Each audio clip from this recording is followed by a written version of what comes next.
Have you ever wondered how the idea of creating a modern state of Israel was first conceived? Let's turn back the clock to the late 19th century, to the birth of an idea, Zionism. This was a time of great change and upheaval in the world, and the Jewish people were no exception. Amidst this tumultuous period, a longing for a Jewish homeland began to stir, a place free from the persecution that Jews had faced for centuries in Europe and elsewhere. This desire was not just about finding a safe haven, but about the re-establishment of a national identity, a place where Jewish culture, language, and traditions could be preserved and flourish. Enter Theodor Herzl, a journalist and playwright from Austria. Herzl is often referred to as the father of modern political Zionism. He had a vision, a dream of a Jewish state. He saw this not only as a refuge but as a beacon of hope, a place where Jews could live in peace and dignity. Herzl's vision was inspired by the waves of anti-Semitism he witnessed firsthand in Europe. In 1896, Herzl published Der Judenstaat, or the Jewish State, where he outlined his vision for a Jewish homeland. This book served as a blueprint, a rallying cry, and it set the wheels in motion for what would eventually become the State of Israel. Herzl's dream was not without controversy, and it faced opposition from various quarters, but it ignited a spark that would only grow brighter with time. So the idea was born out of a need, a desire for a Jewish homeland, free from persecution. It was an idea fueled by a dream of self-determination and freedom. It was a dream that would take many years and many struggles to realize. Thus, the seed for a Jewish state was sown, but it would be many years before it would come to fruition. But how did the world powers respond to the idea of a Jewish state? Well, let's turn back the pages of history to the midst of World War I. The year is 1917, and we find ourselves in the heart of the British government. The world is in turmoil, and Britain is looking for allies. Enter the Balfour Declaration. Named after Arthur James Balfour, the British Foreign Secretary at the time, this pivotal document was a letter to Lord Rothschild, a leading figure in the British Jewish community. In it, Balfour expressed Britain's intent to facilitate the establishment of a national home for the Jewish people in Palestine. Why Palestine, you may ask? Well, for thousands of years, Jews worldwide have yearned to return to their ancestral homeland, an aspiration known in Jewish tradition as the return to Zion. This longing, coupled with the strategic significance of the region, led Britain to promise the land of Palestine as a prospective Jewish homeland. However, there's an important nuance to consider. The Balfour Declaration didn't promise a Jewish state. Instead, it proposed a national home, a term that was intentionally vague and open to interpretation. This left room for the British to maneuver, ensuring that they could balance the interests of the Jewish people with those of the Arab inhabitants of Palestine, who constituted the majority population in the region. But, despite its ambiguities, the Balfour Declaration was a crucial milestone. For the first time, a world power had officially recognized the Jewish people's aspiration for a homeland and had pledged to facilitate its establishment. This wasn't just a political move, it was a beacon of hope for Jews worldwide.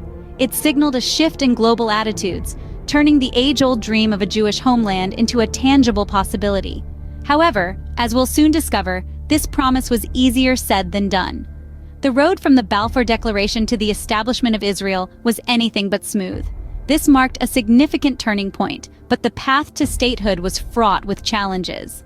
So what pushed the world to finally recognize Israel as a state? In the aftermath of World War II, the global landscape was forever altered. The war had left a profound impact on humanity, with the Holocaust standing as one of the most horrific chapters in human history. 6 million Jewish lives were lost in this genocide, and those who survived were left displaced, their homes and communities destroyed.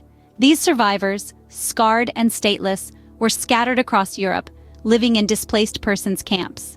Their plight became a pressing international issue, evoking sympathy and concern. The world was faced with a question: where should these survivors go?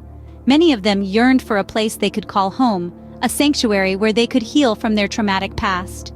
For a significant number, this place was Palestine, the biblical home of the Jewish people. In 1947, the United Nations, the newly formed international organization, stepped in to address this issue. The UN proposed a plan to partition Palestine into two separate entities, one Jewish and one Arab. The idea was to create a homeland for the Jewish survivors of the Holocaust, while also acknowledging the rights of the Arab population who had been living in Palestine for generations. The UN Partition Plan, also known as Resolution 181, was passed with 33 votes in favor, 13 against, and 10 abstentions. The Jewish Agency for Palestine accepted the plan, while the Arab nations and Palestinian Arabs vehemently opposed it. The stage was set for a conflict that would shape the Middle East for decades to come. This decision was a pivotal moment, not just in the creation of Israel, but also in the annals of world history. It marked the first time that the international community had recognized the Jews' right to self-determination in their ancestral homeland. However, it also sowed the seeds for the ongoing Israeli-Palestinian conflict. This decision set the stage for the final act in the creation of Israel. But when did Israel officially become a state? To answer that question, we must travel back in time to the pivotal moment in history that took place on May 14, 1948.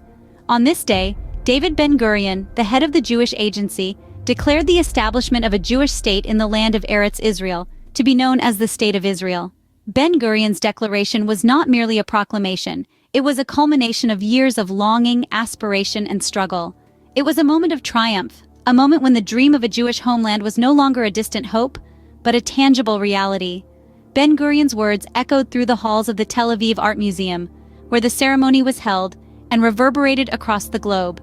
The declaration was made on the day the British mandate over Palestine expired, marking the end of British rule and the beginning of a new chapter in the history of the Jewish people. But the birth of the State of Israel did not go unchallenged. The declaration was met with immediate opposition from neighboring Arab states, who rejected the partition plan proposed by the United Nations. The very next day, the 1948 Arab-Israeli War, also known as the War of Independence, began. Despite these challenges, Israel held firm. It defended its right to exist, and in the process, it carved out a place for itself in the world.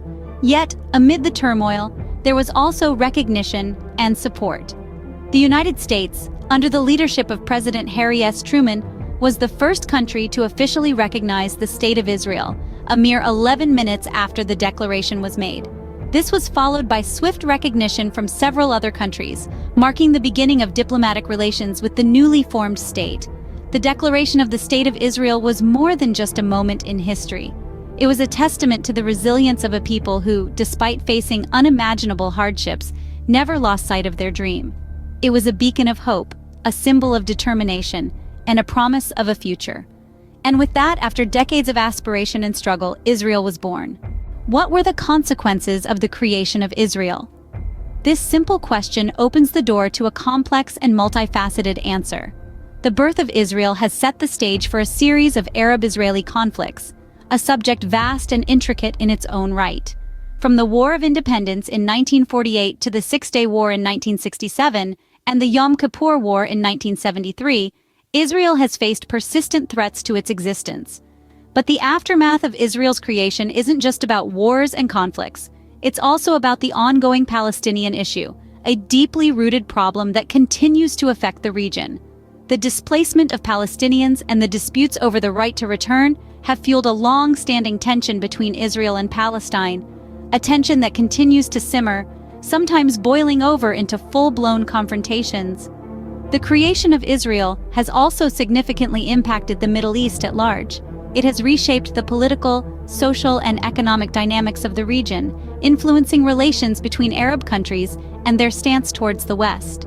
The ripple effects of its establishment are still being felt and seen today, more than 7 decades later. To summarize, we've journeyed through the origins of Zionism, a movement born out of the longing for a Jewish homeland. We've examined the Balfour Declaration, a pivotal moment that gave a significant boost to the Zionist cause. We've delved into the post-World War II developments, including the UN partition plan that paved the way for the creation of Israel. And finally, we've looked at the Declaration of Independence, a historic moment that marked the realization of the Zionist dream. The creation of Israel is a testament to the resilience of a people, but it's also a story interwoven with conflict and controversy that continues to this day. It's a narrative that holds lessons in perseverance, diplomacy, and the pursuit of national identity, even in the face of adversity. As we move forward, it's essential to remember and understand these historical contexts, for they continue to shape the realities of the present.